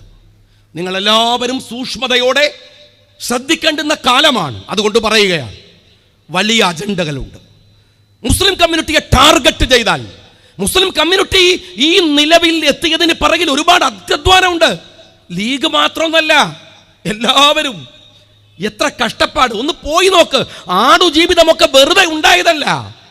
അവൻ്റെ അധ്വാനം, കഷ്ടപ്പാട്, പ്രയാസം. നിങ്ങൾ അവരെ വിലയിരുത്തുന്നത് വേറെ ചില അർത്ഥത്തിലാണ്. VS അച്യുതാനന്ദൻ അറിയാതെ പറഞ്ഞു പോയി, ഇത് മാപ്പിളസ്ഥാനാക്കാൻ പോവാണ്. നിങ്ങൾ എന്തിനാണ് ഈ അനാവശ്യമായ ഈ വെറുപ്പിനെ ഇങ്ങനെ RSSനെ പോലും നാണിപ്പിക്കുന്ന വിധത്തിൽ ഉണ്ടാക്കുന്നത്? ഇതിൽ അജണ്ടയുണ്ട് സഖാക്കളെ. ഇത് വെറുതെയല്ല. ഇവിടെ വന്ന് പിണറായി വിജയൻ പറഞ്ഞല്ലോ, ഈ താനൂർ വന്നിട്ട് കുഞ്ഞാലി സാഹിബ് മറുപടി പറഞ്ഞു. പറയേണ്ട സ്ഥലം തന്നെയാണ്. ഇവിടുന്ന് പിണറായി വിജയൻ പറയാൻ, ജമാഅത്തെ ഇസ്ലാമിയുമായി ബന്ധമുണ്ടാക്കിയാൽ, SDPIയുടെ കൂടെ പോയാൽ നിങ്ങൾ വലിയ വില കൊടുക്കേണ്ടി വരും തങ്ങളെ. സാദിഖ് തങ്ങളോട് എന്തൊക്കെ കൊടുക്കേണ്ട വില കൂടെ കടന്നവരെന്ന് പറഞ്ഞാൽ മതി. നമുക്കറിയില്ലല്ലോ. നിങ്ങൾ പറഞ്ഞാൽ മനസ്സിലാവും. നിങ്ങൾക്കല്ലേ അത് അറിയുള്ളൂ. നിങ്ങളല്ലേ താനൂരിൽ മാത്രമല്ല കൂടെ കടന്നവർ നിങ്ങളല്ലേ. ഈ പിണറായി വിജയന്റെ നാവ് കൊണ്ട് തന്നെ പറഞ്ഞതിൻ്റെ വീഡിയോ ഉണ്ടല്ലോ ഇവിടെ. ജമാഅത്തിന്റെ കൂടെ പോയാൽ എന്തൊക്കെയാ ബുദ്ധിമുട്ടെന്ന് സഖാക്കളൊന്ന് പറഞ്ഞതാ. കാരണം അനുഭവം ഗുരു. നിങ്ങൾക്കത് ബോധ്യമുള്ളത്. ഞാൻ ജമാഅത്തെ ഇസ്ലാമിക്കാരോട് SDPIക്കാരോടൊക്കെ പറയട്ടെ, നിങ്ങളൊക്കെ ആയിട്ട് നമ്മൾ ഒരുപാട് ഫൈറ്റ് ചെയ്തിട്ടുണ്ട്. ചെറിയ ഫൈറ്റൊന്നല്ല, വമ്പിച്ച ഫൈറ്റാണ്. പക്ഷേ ഞങ്ങൾ ഇരുട്ടിൻ്റെ മറയിൽ തലയിൽ മുണ്ടൂട്ട് വന്നിട്ട് എന്നോട് വോട്ട് ചോദിക്കുന്ന പണി ചെയ്തിട്ടില്ല. മനസ്സിലായിക്കോ നിങ്ങൾ. നിന്റെ വോട്ട് വേണ്ട എന്ന് ഞാൻ പറഞ്ഞിട്ടുണ്ട്. അത് ലീഗിൻ്റെ തീരുമാനമൊന്നുമല്ല. ഞാൻ യൂത്ത് ലീഗിൻ്റെ മുമ്പിൽ നിൽക്കുമ്പോൾ ഞങ്ങളിങ്ങനെ പറയുന്നതിൻ്റെ പേരിൽ കുട്ടികൾ അടികൊള്ളുമ്പോൾ ഗഫൂറൊക്കെ ഇവിടെ ഉണ്ടെന്ന് ഞങ്ങൾ ഒരുമിച്ച് യുദ്ധം ചെയ്യുന്ന സമയമാണ്. അതുകൊണ്ട് ഞാൻ പോയിട്ട് ഇതൊക്കെ വാങ്ങുക. അതുകൊണ്ട് ഞാൻ പറഞ്ഞാണ് വേണ്ട, അവൻ പറഞ്ഞിട്ടുണ്ട്. പക്ഷേ അതൊക്കെ SDPIക്കാരാ, ജമാഅത്തെ ഇസ്ലാമിക്കാരാ. അതൊരു മാന്യതയുടെ പ്രശ്നമാണ്. നിങ്ങൾ കളിക്കുമ്പോൾ മാന്യന്മാരോട് കളിക്കാൻ ശ്രമിക്കുക ദയവ് ചെയ്തിട്ട്. അല്ലെങ്കിൽ എങ്ങനെ ഉണ്ടാവും അറിയാം, ഇതൊക്കെ വാങ്ങി തിന്ന് നക്കിയിട്ട് ഉളുപ്പില്ലാതെ പൊതുമധ്യത്തിൽ വന്നിട്ട് ഈ വൃത്തികേട് പറയും, കേട്ടിക്കേണ്ടി വരും. പിന്നെ പത്രസമ്മേളനം നടത്തിയിട്ട് അല്ലോ എന്ന് പറഞ്ഞിട്ട് കരണ്ട് കാര്യമൊന്നുമില്ല, കരഞ്ഞിട്ട് കാര്യമൊന്നുമില്ല. നിങ്ങൾ കളിച്ചത് മാന്യതയില്ലാത്തവരോടാണ്. ഞാനൊരു കാര്യം പറയട്ടെ, നിങ്ങൾ ഡിബേറ്റിന് ഒരുക്കാണെങ്കിൽ, ഞാൻ പരസ്യമായ സംവാദത്തിനും ഡിബേറ്റിനും തയ്യാറാണെന്ന് പറഞ്ഞോണ്ട് പറയട്ടെ. മലപ്പുറം ജില്ലയിൽ 70-ലധികം സീറ്റുകളിൽ പഞ്ചായത്തുകളിൽ ജമാഅത്തെ ഇസ്ലാമിയുമായി നിങ്ങൾ രാഷ്ട്രീയ സഖ്യമുണ്ടാക്കിയത് തിരുവനന്തപുരത്തെ പാർട്ടി സെക്രട്ടറി കൊടിയേരിയുടെ ഫ്ലാറ്റിനകത്തു നിന്നാണ്. വിശ്വസിക്കുമോ? തെളിവ് ഞാൻ തരാം നിങ്ങൾ വരുമെങ്കിൽ. ഇനി മറ്റൊന്ന് ഞാൻ ചോദിക്കട്ടെ. ഇതാ കുറേ പറയണില്ല. കൂട്ടിലങ്ങാടി പഞ്ചായത്ത് മലപ്പുറം ജില്ലയിലല്ലേ? ഇവിടെ എത്ര ദൂരം ഉണ്ടാവും? ഇവിടെ അടുത്ത നിങ്ങളുടെ ജില്ലയിലല്ലേ? കൂട്ടിലങ്ങാടി പഞ്ചായത്ത്. ആ കൂട്ടിലങ്ങാടി പഞ്ചായത്ത് ഇപ്പുണ്ട്. ആ പഞ്ചായത്തിന്റെ വൈസ് പ്രസിഡന്റ് EC ഹംസക്ക് ഇപ്പുണ്ട്. ആ പഞ്ചായത്തിലെ EC ഹംസ എന്ന പഞ്ചായത്ത് വൈസ് പ്രസിഡന്റ് ജമാഅത്തെ ഇസ്ലാമിയാണ്. അപ്പോഴും മാറിയിട്ടൊന്നുമില്ല. അപ്പൊ വൈസ് പ്രസിഡന്റ് ആരാ? CPM ആണ്. നിങ്ങൾ എന്നിട്ട് ഞങ്ങളെ പഠിപ്പിക്കുകയാണ്. ഏത് ഇങ്ങനെ? ഞാൻ ചോദിക്കണത്, നിങ്ങളിപ്പോ ചെയ്യുന്ന ഒരു പണിയുണ്ടല്ലോ, ആ പണി കേവലമായ രാഷ്ട്രീയ പ്രശ്നങ്ങൾ മാത്രമല്ല, മറിച്ച് നിങ്ങൾ ജമാഅത്തിനെ പറയുക വഴി, SDP പറയുക വഴി, അതൊരു രാഷ്ട്രീയമായ ലക്ഷ്യമല്ല. ഞങ്ങൾക്കതറിയാം. മറിച്ച് അതൊരു ഒറ്റുകൊടുക്കല ഇപ്പോ. കാരണം ജമാഅത്തെ ഇസ്ലാമിയും SDP ഒക്കെ തമ്മിൽ ഞങ്ങളുടെ അഭിപ്രായ വ്യത്യാസം വലിയ രസമുണ്ട്. ഒരു ചങ്ങാതി എഴുതി വമ്പിച്ച എഴുത്ത് ഷാജിക്കെതിരെ, ജമാഅത്തിനെതിരെ പറഞ്ഞത് ഓർമ്മയുണ്ടോ? ഭയങ്കരമാണ്. ഗഫൂർ നാട്ടുകാരൻ. ഞാൻ ഞെട്ടിത്തെരിച്ചുപോയി. എന്തൊരു ചോദ്യം! എൻ്റെ ചങ്ങായി, ഞങ്ങൾ പറഞ്ഞതൊക്കെ ഓർമ്മയുണ്ട്. ആ നിലപാടിൽ ഇപ്പം ഉറച്ചു നിൽക്കുകയും ചെയ്യുന്നുണ്ട്. ഒരഭിപ്രായ വ്യത്യാസമില്ല. കാരണം എന്താ അറിയോ? ഞങ്ങളുടെ അഭിപ്രായ വ്യത്യാസത്തോടെ നിന്നിട്ടല്ലാതെ ഒരു തരത്തിലും അതിനെ കീഴടങ്ങിയിട്ട് നിൽക്കുന്ന പാർട്ടിയുടെ പേര് ഇന്ത്യൻ യൂണിയൻ മുസ്ലിം ലീഗ് എന്നല്ല. പിന്നെ സൗഹൃദ കൂട്ടായ്മയാണോ? പറഞ്ഞോ. ഈ കാലത്ത് 2025 നിങ്ങൾ എതിർക്കേണ്ടത് ജമാഅത്തെ ഇസ്ലാമിയുടെ മതരാഷ്ട്രവാദവുമായി ബന്ധപ്പെട്ട വിഷയമാണോ? SDP ആണോ? എന്റെ ചീട്ടൊന്നും ഞങ്ങൾക്ക് വേണ്ട. ഞങ്ങൾ എതിർത്തോരാണ്. ആ എതിർക്കാൻ ചോര പോലും ചിന്തിയവരാണ്. എന്നാലും പറയാം, ഇന്നതല്ല വിഷയം. രാജ്യം വിടുങ്ങാൻ ഫാഷിസ്റ്റുകൾ വരുമ്പോ ഇന്ത്യയുടെ തെരുവുകൾ മുഴുവൻ പള്ളിയുടെ അടിയിൽ അവിടെ ശിവലിംഗമുണ്ടെന്ന്, വിഗ്രഹമുണ്ടെന്ന് പറഞ്ഞ് പള്ളികൾ തകർക്കാൻ മാർച്ച് നടത്തുമ്പോ, വെടിവെപ്പിൽ ആളുകൾ മരിച്ചുകൊണ്ടിരിക്കുമ്പോ, വെറുപ്പ് മാത്രം പ്രചരിപ്പിച്ചുകൊണ്ടിരിക്കുമ്പോ, മുസ്ലിങ്ങളെ വേട്ടയാടിക്കൊണ്ടിരിക്കുമ്പോ, അവരെ നിരവധി കേസുകളിൽ കുടുക്കി ജയിലിന്റെ ഇരുട്ടറയിലേക്ക് തള്ളിക്കൊണ്ടിരിക്കുന്ന ഈ ഫാഷിസ്റ്റ് കാലത്ത് ജമാഅത്തെ ഇസ്ലാമി വിരുദ്ധ പ്രസംഗവും SDP വിശദീകരണവും അല്ല വേണ്ടത്. ഒരു കാര്യം സഖാവ് പിണറായി വിജയൻ അടക്കം മനസ്സിലായിക്കോ. നിങ്ങളിങ്ങനെ പറയുന്നതിനനുസരിച്ചിട്ട് ഞങ്ങൾ മൈക്ക് കിട്ടുക, എന്നിട്ട് 4 ചീത്ത SDP എന്നിട്ട് ചോദിക്കുക, തൃപ്തിയായില്ലേ? അപ്പോൾ പറയണ്ട്, നിങ്ങളെന്താ ജമാഅത്തിനെ കുറിച്ച് പറയാത്തത്? അപ്പോൾ അടുത്ത യോഗം ജമാഅത്തെ പോയി പണി നോക്കണോ? നിങ്ങൾ പറയുമ്പോൾ പ്രസംഗിക്കാനും നിങ്ങൾക്ക് വേണ്ടി നിലപാട് പറയാനും നിങ്ങൾ വേറെ ആളെ നോക്ക്. ഞങ്ങൾ പറയും, ഞങ്ങൾക്ക് ഒരുത്തൻ്റെ ഷീറ്റ് വേണ്ട. ഈ സാമൂഹ്യ പ്രതലത്തിൽ ഇവിടുത്തെ സകല മതവിശ്വാസികളുടെയും പിന്തുണ വാങ്ങി ഇന്ത്യൻ യൂണിയൻ മുസ്ലിം ലീഗ് ഇവിടെ നിൽക്കുന്നത് ഞങ്ങളുടെ വിശ്വാസ്യത കൊണ്ട് തന്നെയാണ്. അല്ലാതെ നിങ്ങൾ ഈ കാണിക്കുന്ന കള്ളത്തരങ്ങൾ കൊണ്ടല്ല. നിങ്ങൾ RSSന് വേണ്ടി പിടിപെടുക്കുകയാണ് അല്ലേ? കൊടകരയിലെ ഹവാല വരുമ്പോ പിണറായി വിജയന് മിണ്ടാട്ടമില്ല. കാരണം അതിന്റെ പിറകിൽ ആരാണ്? BJP ആണ്, RSS ആണ്. അതുകൊണ്ട് പിണറായി വിജയൻ ഹിന്ദുവിൽ അഭിമുഖം കൊടുത്താൽ അതിൽ കൊടകര ഹവാല ഉണ്ടാവില്ല, അതിൽ കൊണ്ടോട്ടി ഹവാല ഉണ്ടാവുള്ളൂ. നിങ്ങൾ പിണറായി വിജയൻ ഇന്റർവ്യൂ കൊടുത്താൽ പിണറായി വിജയന്റെ ഓഫീസിൽ നിന്ന് സ്വർണം കടത്തിയ വിവരം ഉണ്ടാവില്ല. കാരണം എന്താണ്? അത് വിശുദ്ധമായ സ്വർണ്ണാണ്. അതേസമയത്തോ പിണറായി വിജയൻ ഇന്റർവ്യൂ കൊടുത്താൽ അത് കൊണ്ടോട്ടിയിലെ സ്വർണ്ണം ഉണ്ടാവും. എന്ത് രാഷ്ട്രീയമാണ്? മോഹനൻ മാഷ് ഒരു ദിവസം ഞെട്ടി ഉണർന്നു. നിങ്ങൾ മനസ്സിലാക്കണം. കാര്യം എന്താ അറിയോ? മോഹനൻ മാഷ് ഉറക്കത്ത് കണ്ടു ജമാഅത്തെ ഇസ്ലാമി ഇന്ത്യ ഭരിക്കും അത്രേ. അങ്ങനെ ഭരിച്ചാൽ മോഹനൻ മാഷ് അടക്കമുള്ള ഹിന്ദുക്കളുടെ സ്ഥിതി എന്താണ്? അത് ചോദിക്കുകയാണ്. ജമാഅത്തെ ഇസ്ലാമി ഇന്ത്യ ഭരിക്കുക. ജമാഅത്തെ ഇസ്ലാമി എന്ന് പറയുന്നത് ഓൾക്ക് കേരളത്തിൽ മെമ്പർഷിപ്പ് 3000 എന്നാണ്. അറിയാം ഞങ്ങൾ ഒരു പഞ്ചായത്തെങ്കിലും ഒരു സ്വസ്ഥമായിട്ട് ഭരിക്കട്ടോ, പിന്നല്ല ഇന്ത്യ. ജമാഅത്തെ ഇസ്ലാമി ഇന്ത്യ ഭരിക്കും. എന്നിട്ട് ഹിന്ദുക്കളെയൊക്കെ ശരിയാക്കുമെന്ന് പറഞ്ഞിട്ട് മോഹനൻ മാഷ് ബേജാറാവുക. രാവിലെ എഴുന്നേറ്റിട്ട് ചായ കുടിക്കാൻ പോകുമ്പോൾ കുറേ ആൾക്കാർ എക്സർസൈസ് നടത്തുന്നു. അപ്പോൾ നോക്കുമ്പോൾ 2 ആളെ പേര് വെച്ചു, 2 മുസ്ലിമാണ്. അപ്പോൾ പറയാണ് ഇത് ഭയങ്കര കുഴപ്പമാണ്. എക്സർസൈസ് നടത്തുന്നത് മുഴുവൻ ഇവിടെ ഇസ്ലാമിക രാജ്യം ഉണ്ടാക്കാനാണ്. ആ മോഹനം പോട്ടെ, ഈ വിജയരാഘവൻ, എൻ്റെ വിജയരാഘവ, നിങ്ങൾ ഒരു വർഗീയ രാഘവനാണ് ശരി, പക്ഷെ അവിടെ ഭാര്യ വിദ്യാഭ്യാസ മന്ത്രിയല്ലേ? നിൻ്റെ ഈ വിഷം അവരുടെയും കൂടി ഉള്ളിലുണ്ടെങ്കിൽ ഈ രാജ്യത്തിൻ്റെ സ്ഥിതി എന്താണോ? ഒരു മര്യാദ വിജയരാവും കാണിക്കണ്ടേ? അയാൾ പറഞ്ഞ തമാശ എനിക്ക് വലിയ രസം തോന്നിയ എന്താ നിങ്ങൾ, വയനാട്ടിൽ രാഹുൽ ഗാന്ധിക്ക് വോട്ട് ചെയ്ത മുസ്ലിം ഭീകരന്മാർ അല്ലേ, വർഗീയവാദികൾ. അതെങ്ങനെ എനിക്ക് ഇപ്പോഴും മനസ്സിലാക്കാത്തൊരു കാര്യമാണ്. പാലയിലെ ക്രിസ്ത്യൻ വർഗീയവാദികൾ എന്ന് പറഞ്ഞാൽ മനസ്സിലാവും. കാര്യം എന്താണ്? പാലയിലെ ക്രിസ്ത്യാനിക്കാണ് വോട്ട് കൊടുക്കുന്നത്. അപ്പം ചെറിയൊരു ലോജിക്ക് ആലോചിക്കാലോ. തൃശ്ശൂരിലെ വർഗീയവാദികളായ ഹിന്ദുക്കൾ, കാര്യം എന്താണ്? തൃശ്ശൂരിലെ ഹിന്ദുക്കൾ ഹിന്ദു സ്ഥാനാർത്ഥിക്കാണ് വോട്ട് കൊടുക്കുന്നത് അല്ലേ. നേമത്തെ ഹിന്ദു വർഗീയവാദികൾ, കാര്യം എന്താണ്? നേമത്തെ ഹിന്ദു സ്ഥാനാർത്ഥിക്ക് അവിടുത്തെ ഹിന്ദു സഹോദരന്മാരെ വോട്ട് കൊടുക്കുകയാണ്. ഇതെനിക്ക് പറയാൻ ഇഷ്ടമുണ്ടായിട്ട് പറയല്ല. പക്ഷേ എടോ വർഗീയരാഘവ, വയനാട്ടിലെ മുസ്ലിങ്ങൾ ഹിന്ദുവായ രാഹുൽ ഗാന്ധിക്ക് വോട്ട് കൊടുത്താൽ അങ്ങനെ വർഗീയതാവുക? എനിക്ക് മനസ്സിലായില്ല. പാലയിലെ വോട്ട് സ്വന്തം ജാതിക്ക്, തൃശ്ശൂരിലെ വോട്ട് സ്വന്തം സമുദായത്തിന്, നേമത്തെ വോട്ട് സ്വന്തം സമുദായത്തിന്. വയനാട്ടിലെ മുസ്ലിങ്ങൾ ഹിന്ദുവായ രാഹുലിനും പ്രിയങ്കക്കും വോട്ട് കൊടുത്താൽ ഒരു വർഗീയവാദികൾ. എൻ്റെ രാഘവ, മുസ്ലിം വിരുദ്ധതയുടെ ഭ്രാന്ത് തലക്ക് കയറിയാൽ ഇങ്ങനെയാണോ ചിന്തിക്കേണ്ടത്? ഇങ്ങനെയാണോ സംസാരിക്കേണ്ടത്? നിങ്ങൾ എന്തിനാ ഈ വിരുദ്ധത പറയണം? ഞാൻ ഒരു ദിവസം പറഞ്ഞു, നിങ്ങൾ ഈ സത്യം പറഞ്ഞാൽ ചിലപ്പോൾ നമ്മൾ ടി വി ഒക്കെ തുറന്നാൽ കാണാം നമ്മുടെ പ്രധാനമന്ത്രി നരേന്ദ്രമോദിയുടെ പ്രസംഗം, അത് കഴിഞ്ഞിട്ട് അമിത്ഷായുടെ പ്രസംഗം, അത് കഴിഞ്ഞിട്ട് മോഹൻ ഭാഗവതിൻ്റെ പ്രസംഗം ഒക്കെ ഹിന്ദിയിലാണ്. നമുക്കങ്ങനെ ഹിന്ദിയാണ് അത്ര വശമില്ല. അപ്പം നിങ്ങൾ ബേജാറാവൊന്നും വേണ്ട. ആ ടി വി അങ്ങ് ഓഫാക്കിയിട്ട് ചാനൽ മാറ്റി മലയാളം ചാനലിടുക. അതിൽ നിങ്ങൾക്ക് പിണറായിൻ്റെ പ്രസംഗം കേൾക്കാം, വിജയരാഘവൻ്റെ പ്രസംഗം കേൾക്കാം. ഇതിൻ്റെ നേരെ പരിഭാഷയാണ്, ഒരു വ്യത്യാസമില്ല. എന്താണോ ഇവർ ഹിന്ദി പറഞ്ഞത് മനസ്സിലായില്ലല്ലോ, ഇവർ മലയാളത്തിൽ പറഞ്ഞ് കേട്ടാൽ മതി, കൃത്യമായിട്ട് മനസ്സിലാവും. ഇത് തന്നെയാണ് ഹിന്ദിയിലാക്കി പറയുന്നത്. രണ്ടും ഒന്നാണ്. ഹിന്ദി പറഞ്ഞാൽ വർഗീയതയും മലയാളത്തിൽ പറഞ്ഞാൽ വർഗീയത അല്ലാതെ ആവൂല. പിണറായി വിജയ, കൃത്യമായ വർഗീയത.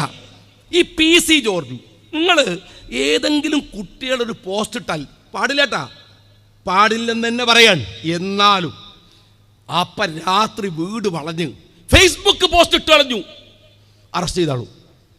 ഈ PC ജോർജ് എന്ന് പറയുന്ന പരമ, ബാക്കി പറയുന്നില്ല, ഇവൻ പറഞ്ഞിട്ടില്ലേ എത്ര വൃത്തികെട്ട വാക്ക്, എത്ര മോശപ്പെട്ട വാക്ക് ഇല്ലേ? എന്താ പറഞ്ഞത്? നിങ്ങൾ ആ പറഞ്ഞതിൻ്റെ ഗൗരവം ഒന്ന് ആലോചിച്ചു. എത്ര മോശമായിട്ട്. പാകിസ്ഥാനിലേക്ക് പോ. ഇവൻ ആര്? CH മുഹമ്മദ് കോയ സാഹിബ് പറഞ്ഞൊരു വാക്കുണ്ട്, മാപ്പിളയോട്, മുസ്ലിമിനോട് ഇത് നിന്റെ രാജ്യമാണ് ആണോ എന്നാരെങ്കിലും ചോദിച്ചാൽ അവൻ്റെ തല പിടിച്ച് മണ്ണിലേക്ക് അമർത്തി വെക്ക്. അവൻ ശ്വസിക്കുന്ന മണ്ണിൻ്റെ മണത്തിൽ മാപ്പിളയുടെ സ്വാതന്ത്ര്യത്തിനു വേണ്ടി പടവെട്ടി അവൻ്റെ ചോരയുടെ മണ്ണുണ്ടാവും. PC ജോർജെ, നീ മണത്ത് നോക്കിയാൽ ബ്രിട്ടീഷുകാരനെ കണ്ട് പേടിച്ചവൻ്റെ മൂത്രത്തിൻ്റെ മണാണ് നിനക്കുണ്ടാവുക. മനസ്സിലായോ നിനക്ക്? എന്നിട്ട് ഞങ്ങളെ പഠിപ്പിക്കാൻ വരിക, നീ ഞങ്ങളോട് രാഷ്ട്രീയം പറയാൻ വരിക. ഞങ്ങൾ ഇതിലും വലിയ മുദ്രാവാക്യം കേട്ടിട്ടുണ്ട്, പാകിസ്ഥാനിലേക്ക് പോ അല്ലെങ്കിൽ ഖബറിസ്ഥാനിലേക്ക്. അതും കേട്ടിട്ടാണ് ഞങ്ങൾ ഈ പണിയൊക്കെ ഇവിടെ നടത്തി ഈ കോളത്തിൽ നിൽക്കുന്നത്, ഇതിലും വലിയ വർഗീയവാദികളെ അതിജയിച്ചിട്ട്. ഒരു കാര്യം കൂടെ ഞാൻ പറയട്ടെ, ഇതൊക്കെ ആവട്ടെ. പാലൊളി മുഹമ്മദ് കുട്ടി എന്ന് പറയുന്ന ആള് പിന്നെയും മുൻനിരയിലേക്ക് വന്നല്ലോ. ഇയാൾ ഇതുവരെ എവിടെയായിരുന്നു? അത്തും പിത്തുമാണ് എന്ന് കേട്ടിട്ടുണ്ട്. പക്ഷേ പറഞ്ഞ കാര്യങ്ങളിൽ അങ്ങനെ ഒരു അത്തും പിത്തും അല്ലാത്ത ചില ആസൂത്രണങ്ങളുണ്ട്. 10ാമത്തെ വയസ്സിൽ ഇയാൾ മലപ്പുറം കോട്ടക്കുന്നില് സീതി സാഹിബിന്റെ പ്രസംഗം കേട്ടു അത്രേ. എന്താ കേൾക്കുന്നത്? പാകിസ്ഥാന് വേണ്ടിയുള്ള പ്രസംഗം. മുസ്ലിങ്ങൾ വലത്തോട്ട് മുണ്ടെടുക്കുന്നവരാണ്. എവിടത്തേക്ക്? ഇടത്തോട്ട്. എൻ്റെ ചങ്ങായിമാർ, ഈ സാധനം കേട്ടപ്പോൾ എനിക്ക് ഞാൻ അഴീക്കോട് മത്സരിച്ചപ്പോൾ ഈ പറയുന്ന P ജയരാജൻ ഇരിക്കുന്ന സ്റ്റേജിൽ ഒരു സഖാവ് പറയാണ്, ഷാജിനെ സൂക്ഷിക്കണം, അവന് ഹിന്ദുക്കൾക്കിടയിൽ പോകുമ്പോൾ വലത്തോട്ട് മുണ്ടെടുക്കും, മുസ്ലിങ്ങളുടെ അടുത്ത് പോകുമ്പോൾ ഇടത്തോട്ട് മുണ്ടെടുക്കും. ഞാനപ്പം ഇങ്ങനെ തപ്പിയോക്കലാണ് എടുത്തെന്ന്. കാരണം എന്താ വെച്ചാൽ അല്ല കാര്യമാണ്. ഇപ്പോൾ രണ്ടത്താണ് എടുക്കെടുത്തത് വലത്തോട്ട് കാണും. ഓരോരുത്തരും പണ്ട് ഇത് മനേരിക്കണ സൗകര്യം പേരിച്ചിട്ട് ചില ആൾക്കാർ അങ്ങനെ ഒരു കാര്യമുണ്ട്, നമുക്കറിയാലോ. അല്ലാതെ ഇസ്ലാമിൽ മുണ്ടെന്നില്ല, കന്തുറയാണ്. പ്രവാചകൻ സല്ലല്ലാഹു അലൈഹി വസല്ലം കാലത്ത് കന്തൂറൻ മുണ്ട് ഈ നാട്ടിലൊരു വേഷമാണ്. അത് ഇനി ഞാൻ ചോദിക്കേണ്ടത്, ഞാൻ പക്ഷെ രണ്ടാം വലത്തോട്ടുക്കാന്ന് പറഞ്ഞു, ഞാൻ 2 ഭാഗത്ത് കൊടുക്കും. കാര്യം എന്താ നിങ്ങൾ ഈ ഭാഗം ഒന്ന് മുഷിഞ്ഞാൽ ഒരു തിരിച്ചു കൊടുക്കലുണ്ട്. അത് ഈ MSF ഒക്കെ ആയി നടന്നിട്ട് ഇങ്ങനെ നടന്നാൽ അദ്രമാനൊന്നും പറഞ്ഞാൽ മനസ്സിലാവില്ല. അത് ഈ പണിയെടുക്കുന്ന പാർട്ടി പ്രവർത്തകന്മാരായി ഇങ്ങനെ നടക്കണേ. ഒരു പോക്കാണ് എടുക്കലൊക്കെ. പിന്നെ 2 ദിവസം കഴിഞ്ഞാൽ വീട്ടിലേക്ക് പ്രസംഗിക്കാൻ പോകുമ്പോൾ എന്തെങ്കിലും ചെറിയ 100 രൂപ 200 രൂപ കിട്ടിയിട്ട് അങ്ങനെ വീട്ടിൽ എമ്മസഭ നടക്കേണ്ട കാലമുണ്ട്. അന്ന് വീട്ടുകാരും ഒന്നും തരില്ല, ഒരു കഷ്ടപ്പെടുന്ന കാലമാണ്. അന്ന് മുണ്ടി ഞങ്ങൾ പല ജാതി എടുക്കലെടുക്കും. ഇത് രണ്ടും കഴിഞ്ഞാൽ ഒരു തിരിച്ചുകൊടുക്കലുണ്ട്. ഈ ചുളിയ ഭാഗം താഴോട്ടായിട്ട് എടുക്കലുണ്ട്. ഇതൊന്ന് സഖാക്കൾക്ക് പറഞ്ഞാൽ മതി. ഇതും വർഗീയതയായിട്ട് പറയുകയാണ്. നിങ്ങൾ ആലോചിച്ച് നോക്ക്. ദീനിലേ മുണ്ട് വലത്തോട്ടും ഇടത്തോട്ടും. എൻ്റെ ചങ്ങായിമാരെ, ഇസ്ലാമിൽ മുണ്ടന്നില്ല എന്നുള്ള വിവരം ഇയാൾക്കറിയും, ഈ പാലൊളിക്കറിയോ? എന്നിട്ട് സീരിയസ് ആയി. അപ്പൊ 10ാമത്തെ വയസ്സിൽ കേട്ട പ്രസംഗം പാലൊളി മറന്നിട്ടില്ലല്ലോ. രണ്ടത്താണി പറഞ്ഞ പോലെ. എന്ന ഓർമ്മയുള്ള ഹൈദരാബാദ് നൈസാമിന്റെ പട്ടാളക്കാരനായത് ഓർമ്മണ്ട? ഇന്ത്യക്കെതിരെ യുദ്ധം ചെയ്ത് ഓർമ്മണ്ട പാലൊളിക്ക്? അതോർമ്മണ്ട? അത് ഞങ്ങൾ പറയണോ? നിങ്ങൾ ആക്ഷേപിക്കാൻ ശ്രമിക്കുന്നത് ആരാന്നറിയോ? പാലൊളി. കട്ടനുറുപ്പികയുടെ നേട്ടം ഈ സമുദായത്തിന് വേണ്ടി ചെയ്യാത്ത നിങ്ങൾ, ഈ സമുദായത്തിന് വേണ്ടി, നാട്ടിന് വേണ്ടി ചെയ്തിട്ടില്ല. പിന്നെ ഈ പാലയുള്ളിയുടെ വിശുദ്ധ ഭാവമൊക്കെ ഉണ്ടല്ലോ, അത് പറയാൻ വേറെ സ്റ്റേജ് വേണമെന്നുള്ളത് ഞാൻ പറയണില്ല. കുറച്ച് വിശദീകരിച്ച് പറയേണ്ട കാര്യമാണ്. പറയാൻ ആളെ ചുമതലപ്പെടുത്തുന്നുണ്ട്, നിങ്ങൾ കേൾക്കും. അതുകൊണ്ട് ആ വിശുദ്ധ ഭാവം ഒന്ന് നടിച്ചിട്ട് അതിനിടയിലൂടെ വർഗീയത പറയാമെന്ന് വിചാരിക്കരുത്. ഒരു സമൂഹത്തെ ആക്ഷേപിക്കാനുള്ള ടൂളായിട്ട് നിൽക്കരുത്. ഐക്യസംഘത്തിൻ്റെ നായകനെ ആക്ഷേപിക്കാനാണ് നിങ്ങൾ ശ്രമിച്ചത്. പാലൊളിക്ക് ചരിത്രം പഠിക്കണമെന്ന് ആഗ്രഹമുണ്ടെങ്കിൽ ഓർത്തോ, 1923 ഐക്യസംഘത്തിൻ്റെ ഒരു 1ാം വാർഷിക യോഗം നടന്നു. എവിടെന്നറിയോ? എം മുഹമ്മദ് അബ്ദുൽ ഖാദർ മൗലവിയാണ് ആ യോഗത്തിൻ്റെ അധ്യക്ഷൻ. എന്നിട്ട് ഒരു പ്രമേയം, ഒരു അഭ്യർത്ഥന പാസാക്കി. മാതൃഭൂമി പത്രത്തിൽ പ്രസിദ്ധീകരിച്ചു. എന്താ അഭ്യർത്ഥന എന്നറിയോ? സഹോദരന്മാരെ, നിങ്ങളോട് അഭ്യർത്ഥിക്കുകയാണ് എന്ന് പറഞ്ഞൊരു വലിയ, മുസ്ലിങ്ങൾക്ക് പഠിക്കണം, നമ്മളെ മക്കൾക്ക് ഭൗതികമായ വിദ്യാഭ്യാസം വേണം. ഇതാ ആലുവ ഒരു കേന്ദ്രമാണ്. ഈ ആലുവയിൽ സർക്കാരിൽ നിന്ന് ഭൂമി വാങ്ങിയിട്ടുണ്ട്. അത് സർക്കാർ തിരിച്ചു പിടിക്കും. അതിനു മുമ്പ് നമുക്ക് എന്തെങ്കിലും ഒരു കൺസ്ട്രക്ഷൻ ആരംഭിക്കണം. പൈസ കയ്യിലില്ല. അതുകൊണ്ടിതാ നിങ്ങളെല്ലാവരും പണം സംഭാവന ചെയ്യണം. പറയാണ്, പാലൊളി കേൾക്കണം, ഈ സംഭാവന ചെയ്യണം. ആലുവയിൽ 1.5 ലക്ഷം രൂപ വേണം. ഞങ്ങൾ വരാൻ പോവാൻ, കഴിയാവുന്നവരൊക്കെ സഹായിക്കണമേ. അതിൻ്റെ അടിയിൽ ഒപ്പിട്ടവരുടെ പേരറിയുമോ? പാലൊളിക്ക് മണപ്പാട്ട് കുഞ്ഞു മുഹമ്മദ്, 2ാമത്തെ ആളുടെ പേര് KM സീതി സാഹിബ്, 3ാമത്തെ ആൾ അബ്ദുൽ ഖാദർ മൗലവി. ഇവരൊപ്പിട്ടത് മാതൃഭൂമിയിൽ വന്നതാണ്. എന്നിട്ട് ആ പണപ്പിരിവ് നടത്തി. പക്ഷേ അത് വിജയിച്ചില്ല. നിങ്ങൾ അറിയുമോ, ആലുവയിൽ സ്ഥാപിക്കാൻ ശ്രമിച്ച ഐക്യ കേരളത്തിന്റെ ഇൻസ്റ്റിറ്റ്യൂഷനാണ് 948 ഈ ഫറൂഖിൽ ഒരു കോളേജായി പിറക്കുന്നത്. പാലൊളി, നിങ്ങളുടെ ഒരു സംഭാവന പറ, ഒരു ട്യൂട്ടോറിയൽ കോളേജ് പറ. നിങ്ങൾ ആക്ഷേപിക്കാൻ ശ്രമിക്കുന്നത് ഒരു സമുദായത്തെ നടക്കാൻ പഠിപ്പിച്ച, അഭിമാനബോധമുണ്ടാക്കിയ, ഇസ്സത്ത് നൽകിയ, ഇസ്സത്ത്. വമൻ അഹ്സന ഖൗലൻ മിമ്മൻ ദാഅ ഇലല്ലാഹ് വഅമില സ്വാലിഹൻ വഖാല ഇന്നനീ മിനൽ മുസ്ലിമീൻ. വെറുതെ പറഞ്ഞാ പോരാ, പറയാവുന്ന തരത്തിൽ എല്ലാ അഭിമാനവും ശിരസിലും നെഞ്ചിലുമേറ്റി ഞാൻ ഒരു മുസ്ലിം എന്ന് പറഞ്ഞു നിൽക്കാൻ അന്തസ്സ് വാങ്ങിക്കൊടുക്കുന്നതിൽ വലിയ അധ്വാനവും ചിലവുമുള്ള ഒരു മനുഷ്യൻ. ആ മനുഷ്യനെ ഈ മലപ്പുറത്തെ സമ്മേളനത്തിൽ MM നാരായണൻ എന്ന് പറയുന്ന ചരിത്രകാരനാണെന്ന് മറ്റുള്ളവരെ തെറ്റിദ്ധരിപ്പിക്കുന്ന, സഖാക്കൾക്ക് വലിയ ചരിത്രകാരനാണ് എന്ന് ബോധമുള്ള ഒരാള് സാദിഖ് അലി ശിഹാബ് തങ്ങളെ ഇൻഡയറക്റ്റായി കോട്ട് ചെയ്തിട്ട് ഒരു പ്രസംഗം നടത്തി ഈ CPM സമ്മേളനത്തിൽ. എന്താ പറഞ്ഞതെന്നറിയോ? ഹിച്ച്കോക്കിന്റെ ചെരുപ്പ് നക്കികൾ. ലീഗിന്റെ നേതാവ് പറഞ്ഞവരല്ല, നിങ്ങൾ തന്നെയാണ് ചരിത്രയാൾ പറയാൻ. എന്നിട്ട് പ്രയോഗിച്ച ഒരു പ്രയോഗമുണ്ട്, കുഞ്ഞാലിക്കുട്ടിയുടെ മൂത്താപ്പമാർ. ഇയാളെ പ്രയോഗമാണ്. ഈ മലപ്പുറത്ത് നിന്നിട്ട് ഇയാൾ പറയാൻ, കുഞ്ഞാലി ഈ മൂത്താപ്പ പ്രയോഗം എന്താ അറിയോ? ഈ മുസ്ലിങ്ങൾ രാജ്യത്തെ ഒറ്റ കൊടുത്തു എന്ന് സ്ഥാപിക്കാനാണ്. ആരായി പറയണമെന്നറിയ? ഈ നാരായണൻ ജർമ്മനിയിലേക്ക് കമ്മ്യൂണിസ്റ്റ് പാർട്ടി ഉണ്ടാക്കാൻ വേണ്ടി ഈ നാട്ടിൽ നിന്ന് ആളെ കടത്തിയ കമ്മ്യൂണിസ്റ്റ് പാർട്ടിക്കാരനാണ്. ഇവരാ പറയണത്, ആ പാർട്ടിയെ കുറിച്ചാണ് പറയണത്. ഞാൻ നാരായണനോട് ചോദിക്കട്ടെ, 947 മുമ്പ് ഈ രാജ്യത്ത് നടന്ന സംഭവഗതികളെ അടർത്തിയെടുത്ത് നിങ്ങൾ മാപ്പിളയെ പ്രതിയാക്കാൻ, മുസ്ലിങ്ങളെ പ്രതിയാക്കാനാണ് ശ്രമിക്കുന്നതെങ്കിൽ നാരായണൻ മനസ്സിലാക്കിക്കോ. ചരിത്രത്തിലേക്ക് ഒരുപാട് പോകാനും ഞാൻ ശ്രമിക്കുന്നില്ല. ഓർത്തോ, 1885 ഇന്ത്യൻ നാഷണൽ കോൺഗ്രസ് ഉണ്ടാക്കിയത് നാരായണ ഒരു ഇന്ത്യക്കാരൻ പോലും അല്ല, ബ്രിട്ടീഷുകാരനാണ്. ആ കോൺഗ്രസ് രാജ്യദ്രോഹമാണ്, ആ ബ്രിട്ടീഷുകാരുണ്ടാക്കിയ കോൺഗ്രസ് രാജ്യത്തെ ശരിയാക്കിയെന്ന് ഇന്ന് ഏതെങ്കിലും പറഞ്ഞാൽ, ആരെങ്കിലും പറഞ്ഞാൽ വിശ്വസിക്കോ? 906 ധാക്കയിലാണ് സർവ്വ ഇന്ത്യ മുസ്ലിം ലീഗ് ഉണ്ടാവുന്നത്. എടോ നാരായണ, ഇവിടുത്തെ മാപ്പിളയുടെ മൂത്താപ്പയും വല്യാപ്പൊന്നും ആ കൂട്ടത്തിലില്ല. ഇവിടുത്തെ മലബാറിലെ ഈ മലപ്പുറത്തെ ലീഗുകാരുടെ മൂത്താപ്പല്ലത്. എന്നാ അറിഞ്ഞോ? മനസ്സിലാക്കിക്കോ നാരായണ, എന്നാ നീ മനസ്സിലാക്കിക്കോ. EM ശങ്കരൻ നമ്പൂതിരിപ്പാടിന്റെ അഖിലേന്ത്യാ നേതാവിന്റെ പേര് മുഹമ്മദ് അലി ജിന്ന എന്നാണ്. ആ ചരിത്രം ഞങ്ങൾ എടുക്കട്ടെ. 47 മുമ്പല്ലേ? കാരണം EMS കോൺഗ്രസിലാണ്, അതിന്റെ അഖിലേന്ത്യാ നേതാവാണ് ജിന്ന സാഹിബ്. അപ്പൊ അങ്ങനെ EMSന്റെ അഖിലേന്ത്യാ നേതാവ് മുഹമ്മദ് അലി ജിന്നയാണ്. അല്ലാതെ ചരിത്രം വെച്ചൊന്ന് നിഷേധിക്ക്. ഒന്ന് പറയേ നാരായണൻ വലിയ ചരിത്രകാരനാണെങ്കിൽ ഒന്ന് പറ, ഇതല്ലാന്ന് പറയോ? 942 ജൂണിൽ കമ്മ്യൂണിസ്റ്റ് പാർട്ടിയുടെ ദേശീയ പ്ലീനം, ഞാൻ വിശദീകരിക്കണില്ല, 43 മെയ് 31 ബോംബെയിൽ നടന്ന ദേശീയ കൺവെൻഷൻ, ഈ രണ്ട് കൺവെൻഷനിലും ഇവർ നടത്തിയ ഒരൊറ്റ പ്രസംഗം എന്താണെന്നറിയോ? തദ്ദേശീയത, ദേശീയത, പൊതുചരിത്രം, സാമ്പത്തികം, കേട്ടോളൂ, സാംസ്കാരികം, മതം. ഇതിന്റെ പേരിൽ ഒരു ദേശം ഉണ്ടാക്കുന്നത് തെറ്റല്ല.